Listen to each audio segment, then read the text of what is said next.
Here's good? Yes. Right.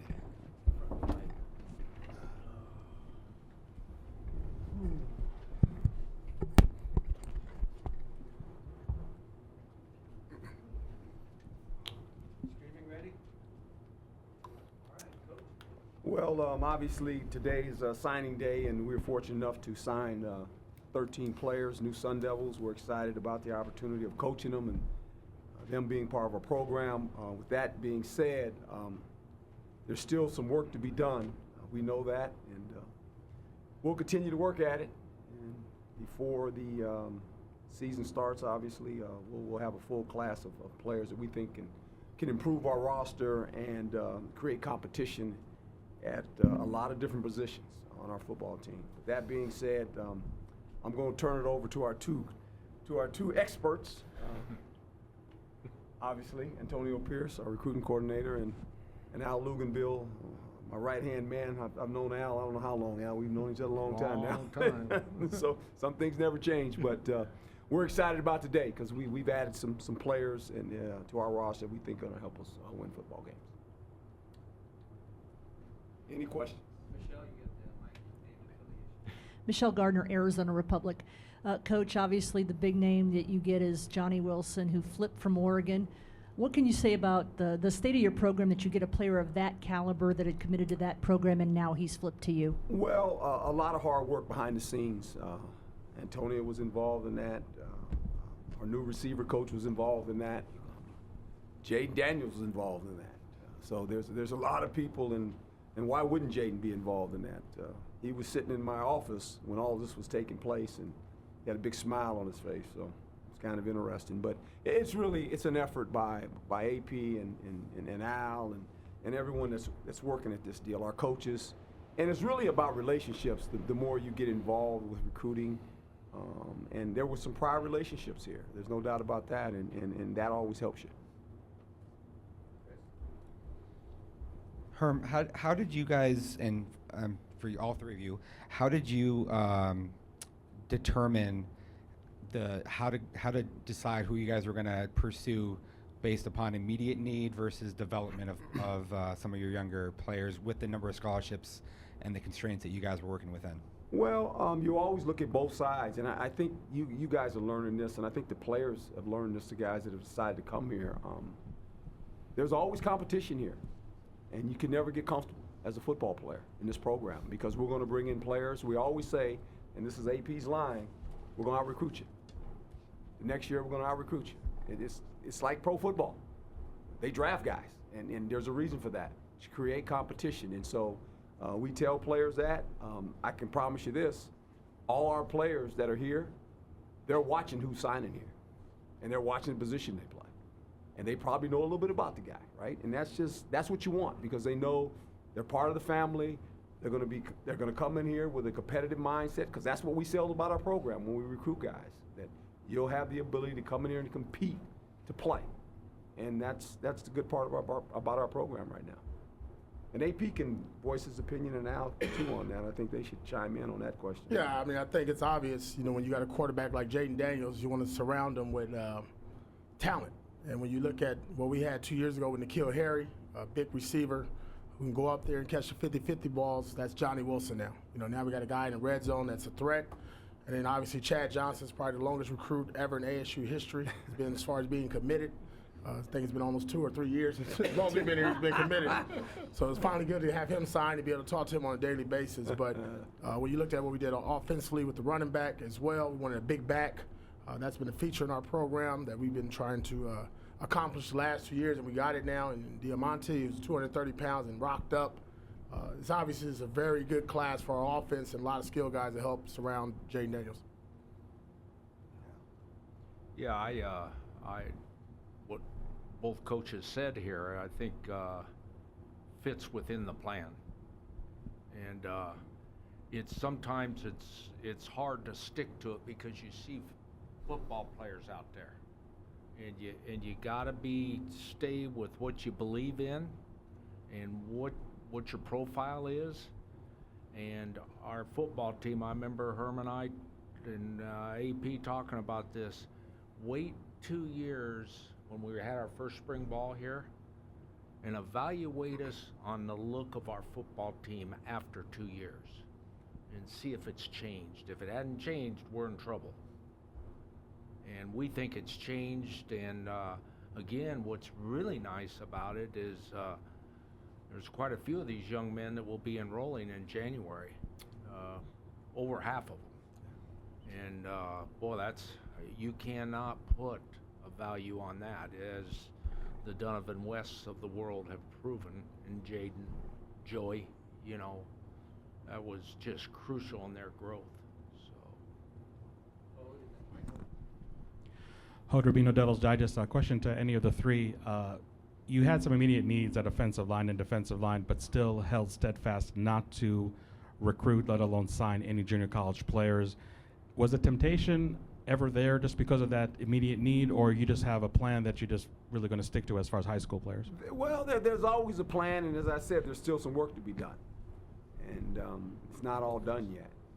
We're still working on things, but yeah, I think we understand our DNA. We understand what we're trying to build. There's no quick fix to doing this. We're not going down that road. We're going to build it the right way, and we feel like the players that we brought in thus far, and there'll be some more to follow these guys at the end, and you can evaluate it at the end when the rest of them sign. We're hopeful that we're headed in the right direction. This is as Al said and AP has mentioned, this is our second full class of players, and it's starting to develop a DNA that we look at that's important to us. So that's kind of where we're at right now.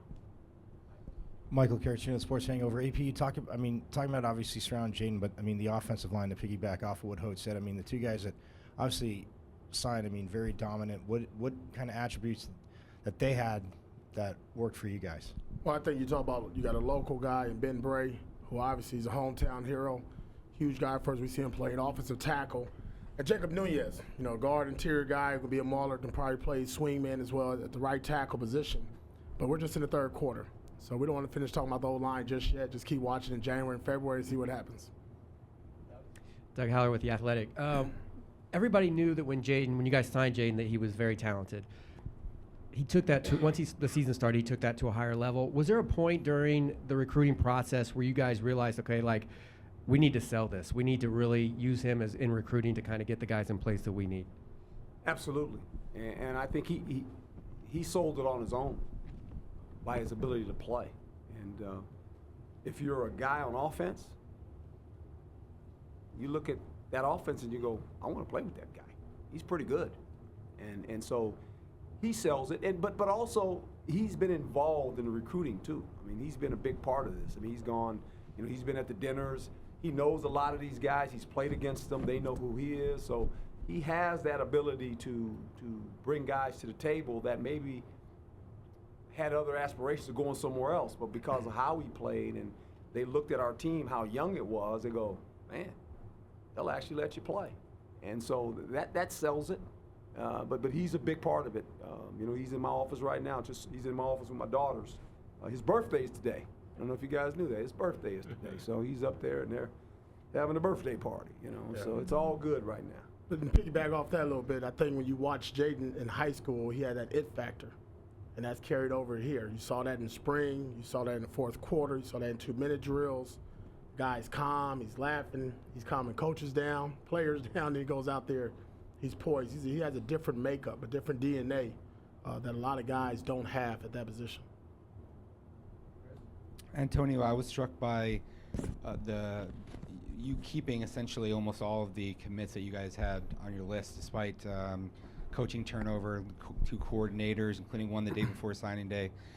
Can you just speak to what that says about your job as a staff, and then also maybe the capability moving forward with your recruiting team? Well, if you stay within your footprint, you give yourself a chance. When you look at the 13 guys signed, 8 of them being from California. Obviously, that's our home base. That's where I'm from, Coach Edwards as well, Al Luganbill. So regardless of any changes that happen on our staff, the core of our recruitment evaluation is still in front of you at this table. So that wasn't going to affect us either way. I think we do a good job recruiting as a staff. The lead recruiters do a good job of maintaining those relationships regardless of change. whatever happens. And I think when you see what we're building here, it starts with the head coach. And he's a closer. He's a guy when he comes through at the end, all you gotta do is throw him a layup, and he's gonna put it in. He's gonna get it in. I know everybody looks at the age, but he can still dunk. He can finish it at the top, right? So little boost. I didn't say it's a 10-foot court, it might be an 8, but he can get up there still. But I mean, that's what it's about. It's a reflection of our program, and again, as long as the head of our organization and our program is still Herm Edwards, I think we got a shot with anybody in the country. You see what we're doing in California. Versus the rest of the Pac-12, and I think it's obvious, and we got a little bit left. We got a couple more nuggets we can go out there and grab. That this class will probably be 65 to 70% Southern California and Los Angeles and California in general. But Yes, you mentioned Chad Johnson. You usually don't see a guy that is that aggressive in trying to recruit other guys once he committed, which he's been committed for a long time. So now that you can talk about him, can you just talk about what he's done to help this class? And then additionally, if you want to make any comments regarding where you're going to go with the DC position. Let's talk about Chad first. Obviously, he's got a lot of ties here.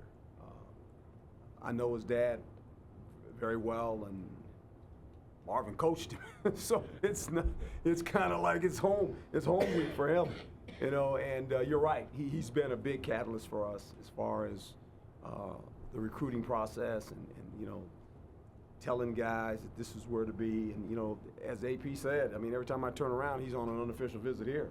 I mean, he just shows up. I mean, one day I walked in my office, he was sitting in my office. I said, "How did you get here?" He just smiles, Coach. And he just walks around the building. I mean, just like he's part of the family, and it's great because he does a great job for us. He reminds me a lot. His dad is similar. It's funny, but he's been great for us. He really has. As far as recruiting, as far as the coordinator goes, it'll be handled here shortly. We don't panic around here, as you guys know. We'll be okay. Losing Danny, that was one of those deals that you could anticipate was going to happen, and that's what we want. We want that for coaches around here. We want them to have the ability to become head coaches.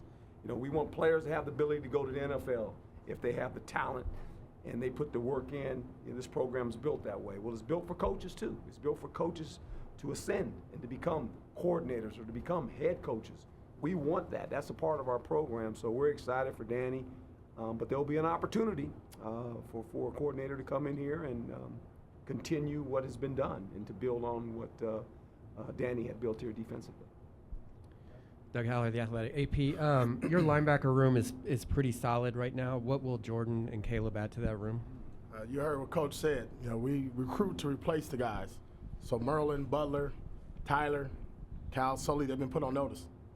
It's no different than when I recruited them to the guys that were here. And that's what you want to build, that kind of competition in our room where next man up mentality. You hear that a lot at the pro model and the NFL model. You just don't blink, you keep going.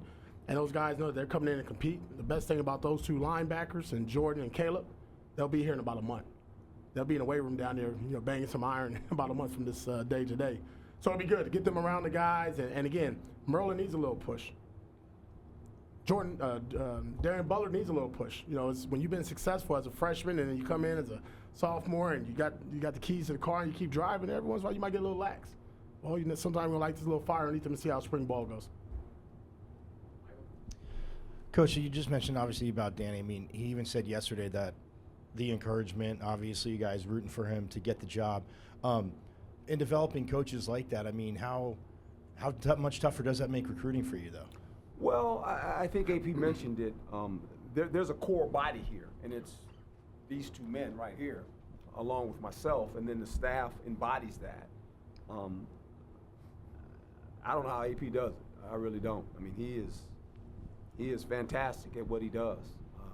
He's always in communication with these guys, and I think the thing that the players realize that regardless of what may change, there's certain things that are not going to change. They can count on that. There's some stability here. With that being said, they like the program. They like what the program presents. And AP said it. Al said it. It's about opportunity. It's about competition. They like that. So I think they trust AP enough. They trust myself enough as coaches that, hey, look, We might have a change or two, but some things not changing, and that's coming in here and having the ability to compete, to play. Tim Healy, Sun Devil Radio. Herm, AP, when you recruit players and sign them, are all the players coming in with the expectation that they will have a chance to compete, to play immediately next year? I would think most of them understand that. Now, well, let's make this perfectly clear. If you're a quarterback, I mean, yeah, you're coming in here to compete. But I think we know who the quarterback is, right? Now, you're here to learn, and you're going to have an opportunity. And you know, anything can happen, but you got to prepare yourself to be ready to play. And I think that's what these guys have done. They understand that you're one hit away from going in the game. And our team understands that. And when you go in there, we expect you to perform like a starter. That's the type of program we're trying to build. That you're one hit away from having to go in the game. And we don't know when it's going to be. I mean, Joey proved that against USC. He sat there, you know, hours of practice, hours of not playing. He finally gets into one game, and there's a penalty, and we can't snap the ball, so that doesn't count. He didn't even get a snap, and he has to go back to the bench because Jayden comes back in, right? And then he has to go play against USC. He did pretty good. So I think our guys understand that. In particular, the skill position players, because of the needs there, is there even more of an expectation, AP, that they will play this year? I think so. When you look at the receiver core, I mean, you got Frank Darby and Brandon Pierce coming back that are seniors. You don't have a junior. Then you got a bunch of redshirt sophomores who haven't played a lot. So this freshman class coming in is expected to compete with those guys and create that synergy energy that we created 2 years ago on defense at the linebacker and DB position. We're expecting that at the running back position and the wide receiver position with those guys. And again, it's about opportunity. You watch the game, it's 80, 90 plays. You just can't play that many snaps. You know, guys are going to rotate. And I mean, look at Ayuk, for example. A year ago today, nobody's really talking about Ayuk. And look at the year he had. So the opportunity there in front of them is up for those guys to go up there and grab it. Question for AP, Hood Rubino, Devil's Digest. Obviously, there's some doors that did open in Southern California last year for you, but this year, when the class is all said and done, it's probably going to be even more impressive from that region.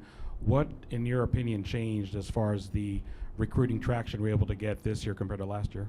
Just the focus. You know, when we go on the road, just like we did the other day, brought Coach Edwards out there, and it was about, it was 9 or 10 of us at the state title game. Guess who was on the university there? ASU. Everybody noticed that, from the stands to the people that run CIF to state. I think it was Fox Sports who was running the game. They noticed. You know, they were on TV. You know, we're there on the sideline. Everybody's like, wow, where's everybody else at? So it's just about being consistent, having that presence each and every year. You can never move away from it. For every year we go to Georgia or New Jersey or Ohio or Florida, our home base is Southern California. No hidden agenda about it. It's where the most talent comes from. When this program is rocking and rolling, that's where they come from. The NFL says that. And when this program is winning, it says that. And when you look at our roster out there, heck, in about 2 weeks, it says that. And it's going to say that for the years to come as long as I'm here and Coach Edwards here. And we'll do the best job we can to recruit Arizona. But the matter of fact is, there's some really good players in Southern California, and there's a couple programs in that area that's not doing well. And it's time for us to kind of get on top of them and take advantage of it, because when they are doing well, it's hard. It's hard. And Al does a great, and Al commented on this, Al does a great job of keeping the pulse of where the players are, too, that fit our DNA and our need. And so Al orchestrates all this as far as mapping it out, where we're going. You know, as AP said, we've been in California. We're always going to recruit here in Arizona, but we've kind of gone out in some other states where people are saying, why are you going in SEC land or whatever? Because there's a couple players that we feel like through contacts of knowing somebody or somebody calling us, we'll venture out there. You know, and is it hard? It's hard because we're a long way from home. You know, to get a kid to travel a long way is a state away is one thing, but when you're going back east, like the running back, when we showed up there, like when did we go there? A week ago, Al? Yeah, a week ago. Wow. I mean, it was like we went to the school and they went, wow. We had 4 guys come in there, and they were like, wow. You know, people said, how did you get this guy out of here? But it's about relationships. It really is. And you know, Al does a great job of really telling us this is the area where there's some guys that fit our DNA, and we might need to go in there. And so that's a credit to Al orchestrating all this and figuring out where we need to go. So I did a follow-up question to that. A lot of ASU fans do ask me, why is ASU recruiting 2-3 time zones away? Is that diverting resources from recruiting the 500-mile the radius? So yeah, Al, Yeah, I'd like to address that. Every one of those has a relationship. It's not just happening. There's some relationships in behind there and behind the scenes, and it wouldn't work without. I'll give an example. The young man that's coming from Tampa, the coach there played for Coach. I mean, it doesn't get any better than that. Yeah. And so those are the types of things that we talk about when it's relationships. That's his whole business. It's everything. And the young man we just brought aboard, he's got relationships, and it's just made us better in the recruiting and the evaluating. Coach and I can sit here and we can identify all we want, but if you don't have those 10 guys that have the relationships that are the only ones that can talk to those people, that's what people don't realize. I'm not allowed to initiate a phone call. I know that sounds nuts, but it's the rule. So it falls back on our coaches. And I think the biggest thing that we've learned, and believe me, I'll speak for him on this one, we have both learned a lot. This is, and we don't try to fight it. You either adapt or die. And we're not gonna let it die. Well, AP and Al, to piggyback off that too with the relationships, I mean, I know you said recruiting, obviously Southern California, I mean, it's been no secret for years, the talent that's come out of there, but I mean, as talent has gotten better in Arizona, do you feel that, I mean, helping land those guys from Southern California will actually have that effect on keeping the guys you want from here to stay in state as well? Yeah, I think that's a choice. You gotta want to be here. We can want you all you want, you gotta want to be here. And there has not been a lack of effort of trying to keep, especially this 2020 class here in state, especially the top 10 or 15 players. We've exhausted every possibility to do everything we could to show them love, commitment, why this is the place for you to be. And if they make a choice to leave, that's their choice, and that's okay. And that's when we need to go elsewhere. Because at the end of the day, we got 25 spots to fill, and we're going to fill those with guys that want to be Sun Devils. If they don't want to be Sun Devils, it's okay. Like we always say, we'll shake your hands and wish you the best of luck, and when we play you, it's on. That's just how it is. That's the nature of the business, and maybe when we start winning, right, and get to the Rose Bowl, and then everybody want to jump on a bandwagon in, but guess what? We're going to get the really, really, really, really good players out of Southern California. So you better jump on now because we're watching and we're recruiting. We're not just on 21s. We're on 22s. We're on 23s. We had a big recruiting deal this year where we offered a bunch of 22s. Everybody said, what are you doing? 23, we offered them. So you can't say we weren't the first to offer you. We were. The top 10 to 15 guys in that class we offered. So we've made strides on that and try to get ahead of it. At some point, you got to jump on the train and be ready to roll with us. If you're not, it's okay. Herm, you mentioned Diamante coming from Big Ten country. That hasn't happened around here a whole lot. What was the connection there? And it seemed like it started early because most people put you guys like a distant fourth in that race. Yeah, it did. I think my daughters and my wife closed the deal. You know, there's a rule. They can. He had breakfast at our home because we live within a mile from here. He had breakfast, and when the girls were playing Fortnite with him, they won him over, right? But it was just it's just been one of those deals. There was a chemistry there. His mom felt very comfortable here. Felt like this was, if my son's going away this far away from home, I want to know the men that are going to be in his life. And obviously AP, Al, they all felt good. Coach Aguano.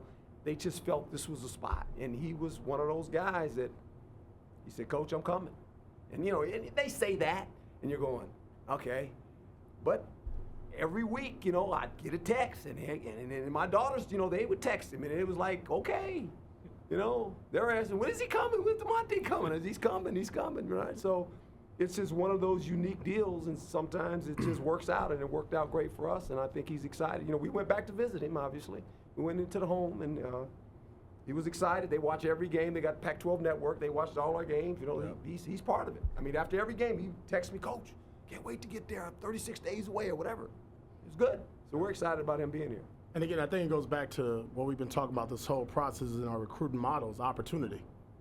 Our running back just left. Yeah. There's a great opportunity there. There's some guys on our roster that's going to have to compete, and some guys coming in that want to compete. Let the best man win, right? Jeff, and then hand it to Chris. Yeah, could you speak about what kind of your main objectives are now looking ahead toward February and also with grad transfer possibilities, and then also whether you still want to get a quarterback? And then when you talk about the lines on both sides to really get this program to elevate it to maybe a New Year's Six type of bowl possibility, where do you think you are right now in terms of building the lines on both sides of the ball? Well, we needed depth, and we knew that at the offensive line for sure. We needed depth because we didn't have a lot, and we've done that in the last couple of years. We've recruited some offensive linemen. Now all of a sudden, the two freshmen that had to play, I can actually say they're going to be sophomores next year. It's a good feeling. But we have some freshmen behind those guys that are going to be sophomores as well. So we're starting to add some depth to this. But as I said, and we can't get into the certain positions and all that stuff, but I will tell you this, we're not done. Give us a couple weeks here and some other things will unfold and you'll see where we're headed. But we know what we need. There's a plan in place, and you just have to be patient sometimes. And you understand that, but you can never all of a sudden, deviate from your plan and get into this mode of, well, I got to go do this. No, you don't. We'll be fine because we know this.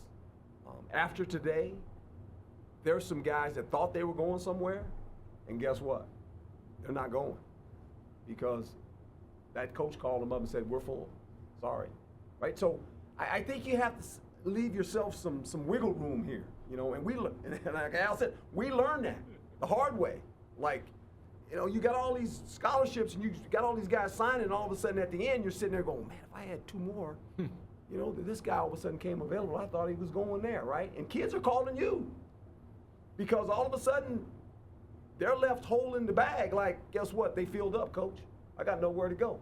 So I think we'll be okay. I'll just leave it like that. We'll be okay. Al, question for you. The recruiting process, I'm sure, is quite different than your earlier stints at ASU, and especially with the early signing period and how sped up that recruiting has become in recent years. From an evaluation standpoint, what are the potential advantages or challenges, drawbacks associated with that, and how well do you guys think that you've handled that so far? Being here 2 years, we're finally not behind. We are way ahead on 21s. We're into 22s.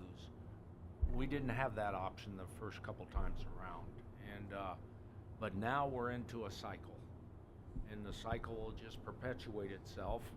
Again, what Coach says it best: don't deviate from your plan or your profile. The exception cannot become the rule, and so the biggest thing that I think happens here is that we're all on the same page.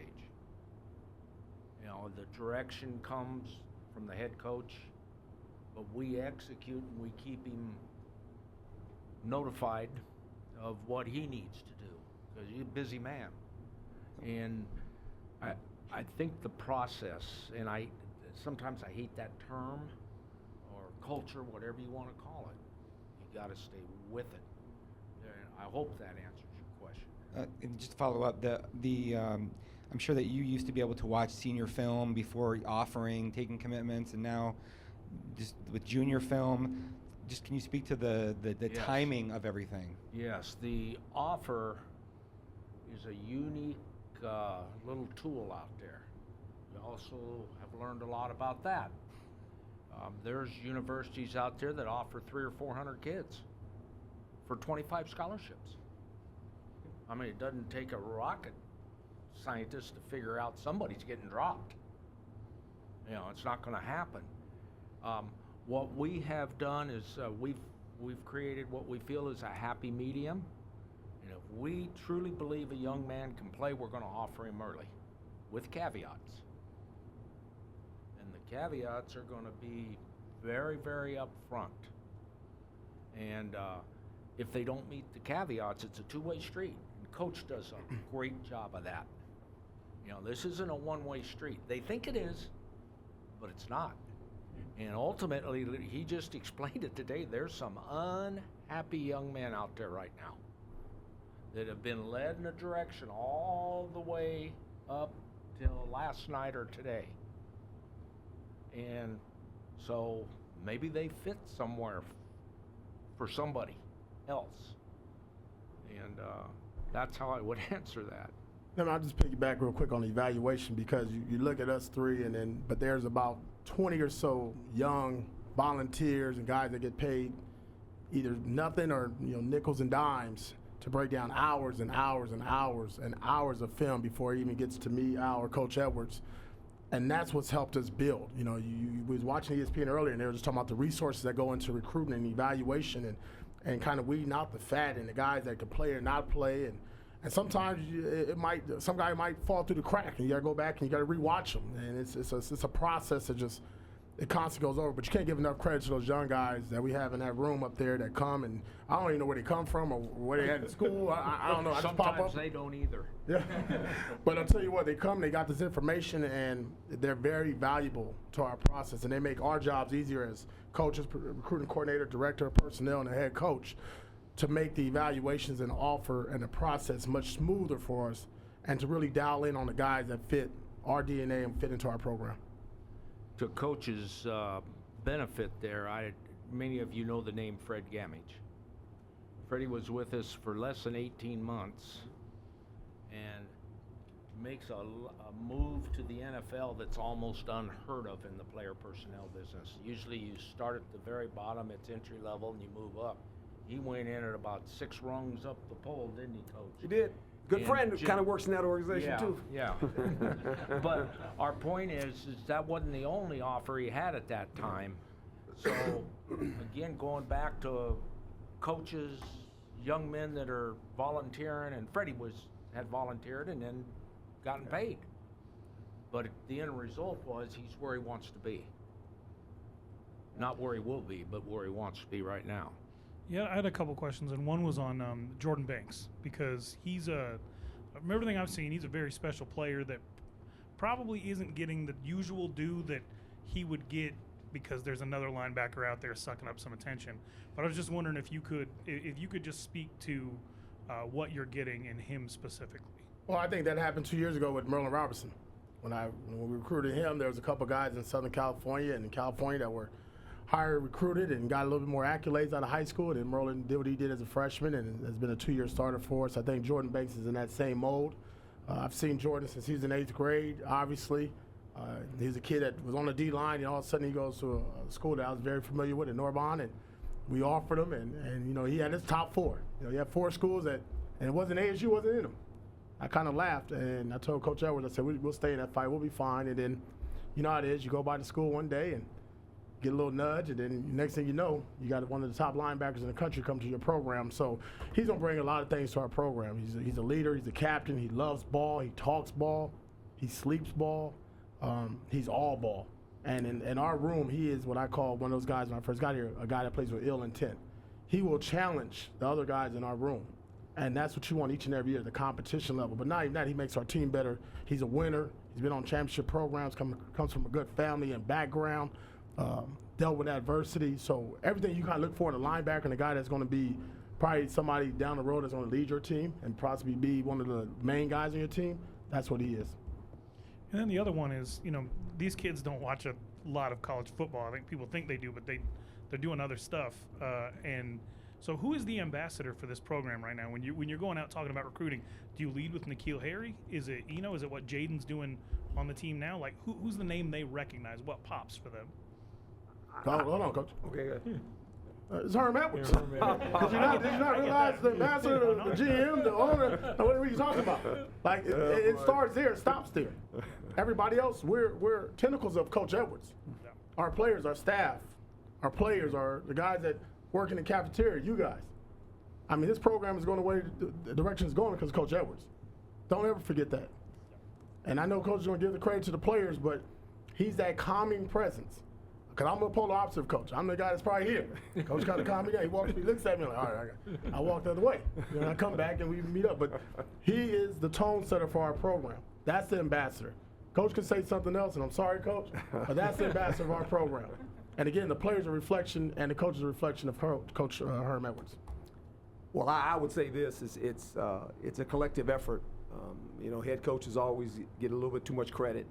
You have to have good people that you trust, and I think the thing that the guys that work here understand this is that you're going to be your own man, and I'm going to let you explore and live up to your potential, as long as we do it the right way.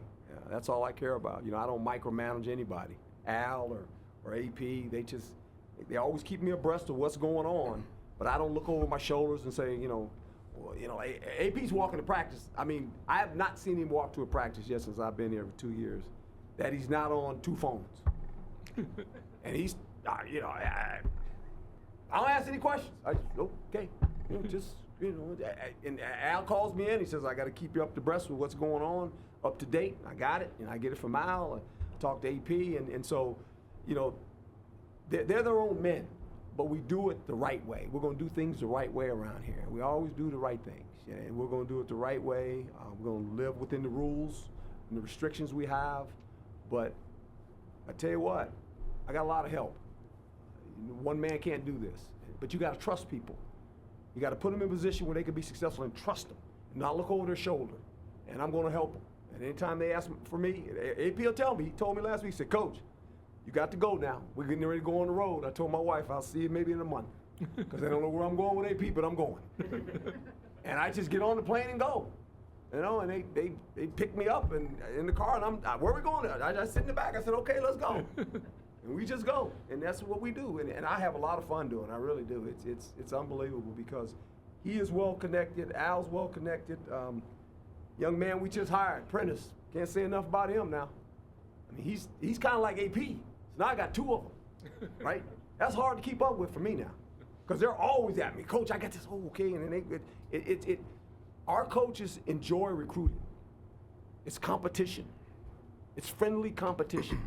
And that's what makes it so lively for me, is that they like this. I mean, they're all in. It's not like halfway in. They're into this. And they're very competitive. I mean, very competitive. They don't want any school to beat us out of a recruit. They don't. And someone else calls. They are so competitive. They come in my office, Coach, I got this. Okay, just calm down. But that's what it is, and it's been a lot of fun. Been a lot of fun for me. AP, kind of a 2-part question, or if either one of you guys. Everybody's trying to stockpile defensive linemen, get more imposing at the point of attack, pass rush, right? So Norman Lott and Joe Moore, what do they add? And then also, where are you guys at with Steph Wright and Amiri Johnson and other guys kind of building into what you want to be up front? Yeah, I'll just talk about those 2 guys. Omar Lott's a guy who can play probably all 3 positions. I mean, he's got the mass to play inside as a nose tackle or a shade and 3 technique, and he has a little twitch to him to play at the defensive end position. So he gives us a versatility to do anything we want to do up front. Joe Moore, I think he's that guy we're looking for to come off the edge. Obviously, this year, getting to the quarterback was a problem at times for us, and we need guys that can turn the corner and beat a tackle, get that one-on-one matchup on a tight end and win. So when you look at that, they add to what I'm about to talk about next with Stephon Wright. Stephon was a guy who came in and had shoulder surgery, missed the end of his senior season, didn't get the rehab that he quite needed when he was away until he got here. So we didn't have the true Stephon Wright for the first 2 months. Had to get back in shape. You'll see him again in the bowl game in a couple of weeks, and I think he's going to do a great job because he's got himself into shape. And Amiri Johnson, since he's been here, is crazy. He's gained 25 pounds. We called him Bambi when he first got here. He ain't Bambi no more. He's almost he's a little deer now. He's a little deer. He ain't got a little thing, the elks. But he's going to be all right. He's going to be all right. And then when you look at our up front, and I'm a linebacker, I'm always worried about that because that's the guys in front of our linebackers, is that we got the height, we got the size, we got guys that can hold off, we got some twitch to us. So what we're building, again, from ground up with that D-line is a group that's very versatile, but also has a little bit of our DNA in it. They're nasty, they're twitchy, and they come with a certain prickness to them. And when you put that amongst with our linebackers and the speed in our secondary, I think we're building what we want defensively as a whole. For spring ball too, are you going to keep the same calendar? Yeah, we're gonna start at the end of May. Excuse me, at the end of February. So we're good. We're good. You guys are early. We'll get it out of the way for you. By March, we'll be done. You guys can go on vacation. Don't have to worry about us anymore. We'll be lifting weights. You won't see us again until training. I know you guys, when you guys play on vacation, I call it who you guys work for. But yeah, we're gonna start February. Same kind of schedule, basically. Right now, in my mind, we're going on Tuesdays and Wednesdays, and then we're going to be off on Thursday, and then we'll practice Friday and Saturday night again. You know, so we can get the high school coaches, any families that want to come over from California can come over and spend a weekend with their kids. So that's important to us.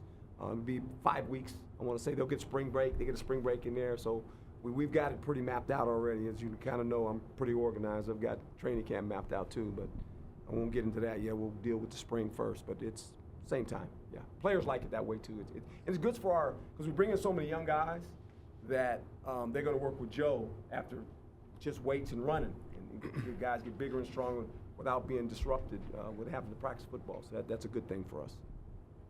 Anyone else? Good. All right, thanks. Thank you, folks. Thank you. Thank you.